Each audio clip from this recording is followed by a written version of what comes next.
LCM काढून घ्या. कुणाचा?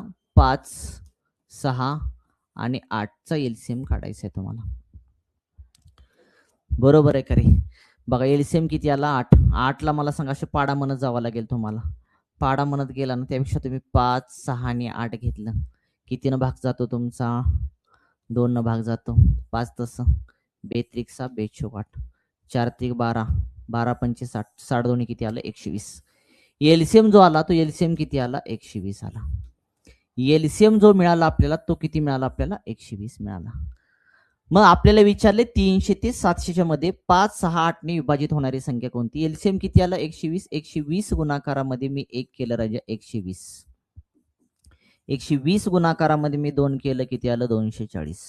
120 गुणाकारामध्ये मी 3 केलं किती आलं? 12 2 12 त्रिक 36 360. 120 गुणाकारामध्ये 4 केलं मी 12 चोक 48 480. 120 गुणाकारामध्ये मी 5 केलं 12 पंचे 60 किती आलं? 600.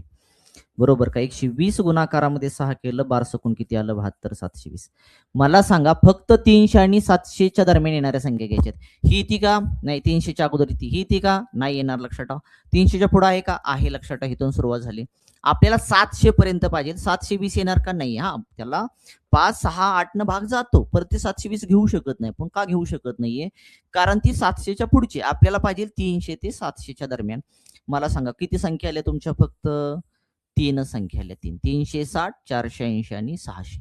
3 संख्या आल्या. 3 संख्या आहे का ऑप्शन मध्ये? आहे. ऑप्शन क्रमांक 4. ऑप्शन क्रमांक 4.